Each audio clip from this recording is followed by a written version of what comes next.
Chapter 8. The Thought Behind the Thought. On their first day off in a long time, Maomao's suspicion that there was something going on turned to certainty. She wanted to know how things were going in the pleasure district, so she slipped out of the dormitory and headed for the verdigris house. She discovered more or less what the letters had insisted, that everything was fine. In the middle of the day, the place felt relaxed. An apprentice was sweeping by the front door and an obnoxious brat was playing with Maomao the cat. Freckles! Choyu exclaimed when he saw Maomao. He came charging over to her, still holding the cat, who fought and struggled and kicked Choyu in the stomach until she managed to slip away from him, then sought shelter behind Maomao, the person.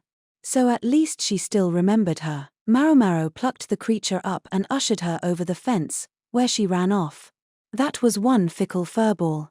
Maomao hoped the cat would bring her some rare herbs as a thank you. "Why don't you ever come home?"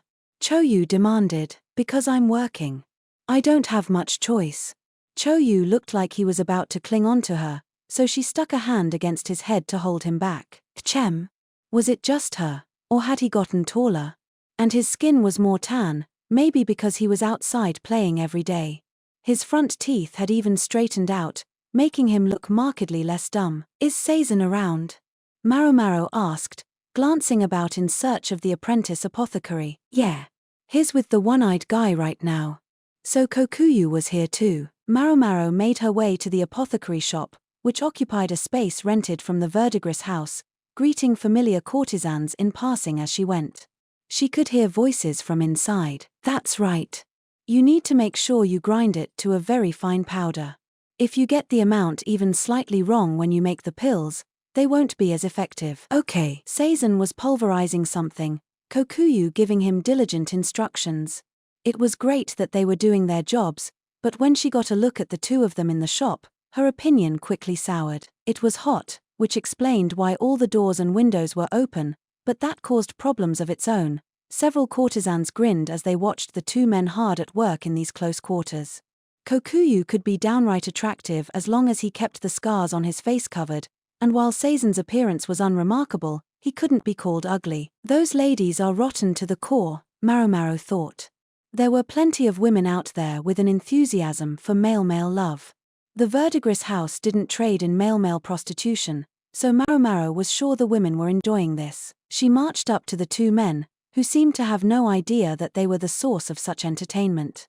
"Looks like everything is going well here," she said. "Oh, yeah, we're doing great," Kokuyu replied, sounding every bit the dumbass he usually was. I think it's been pretty tough," Seizan said.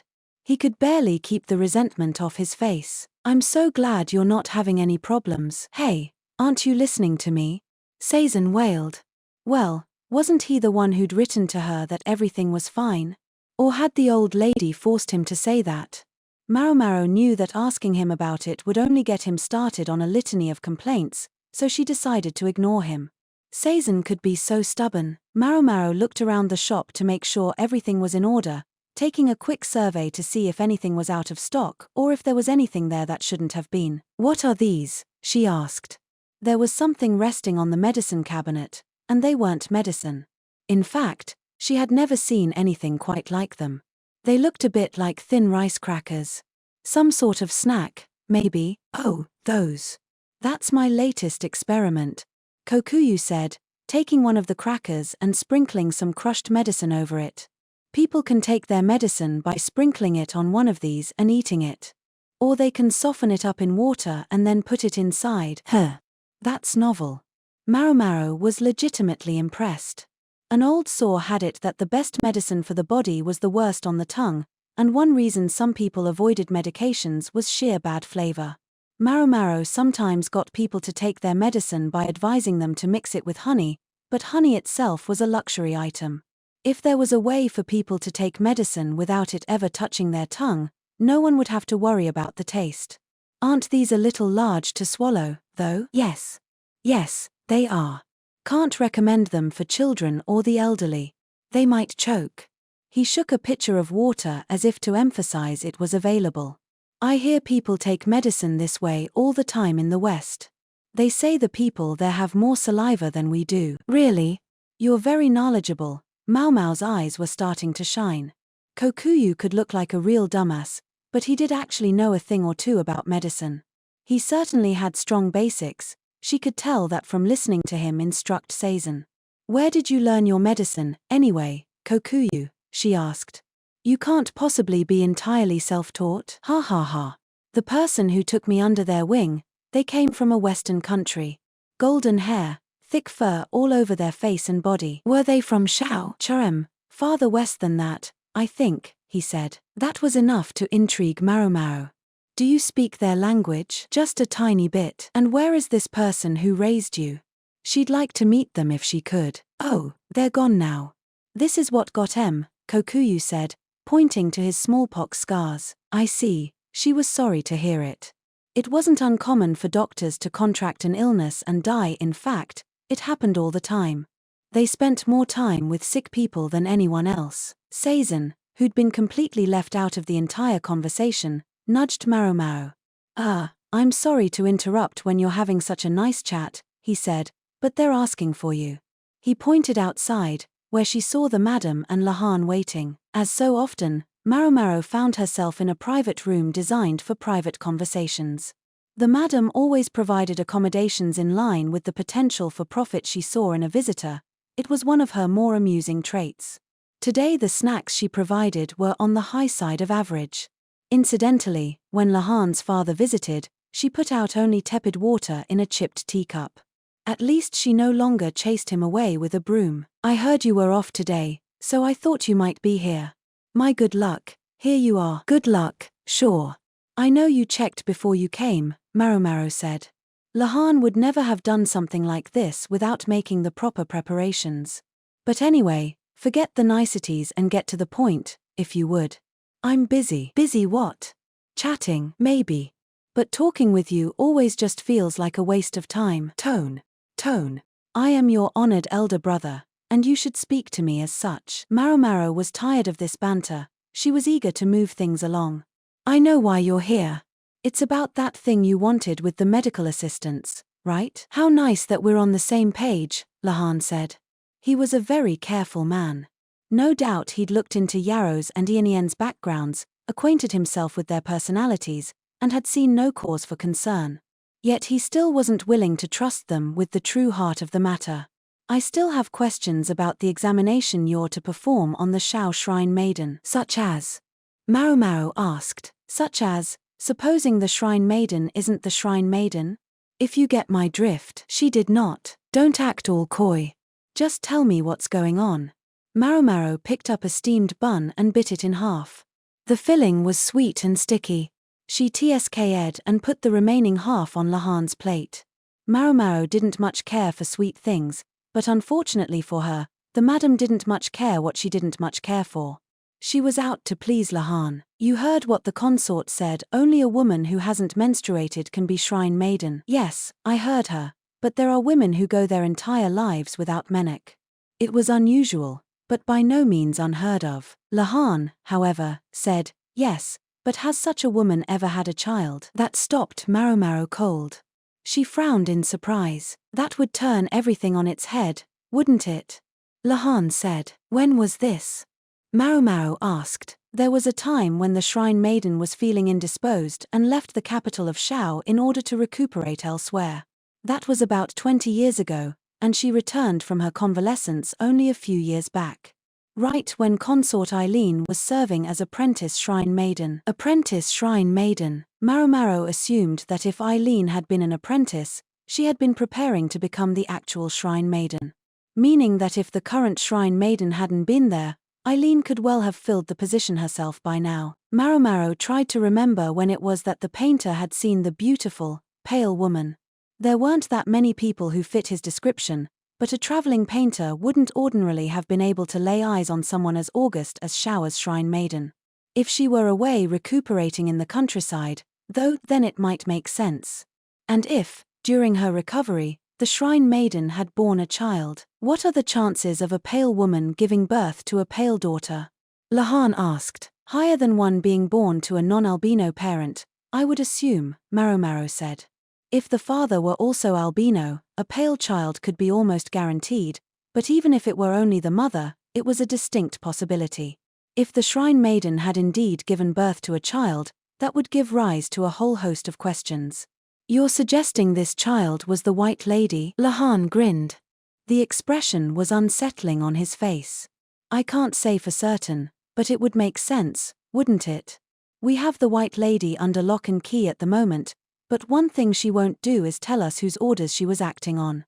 Although consort Eileen is more than happy to claim that it was her fellow emissary, Ayla, everyone seemed weirdly fixated on the White Lady.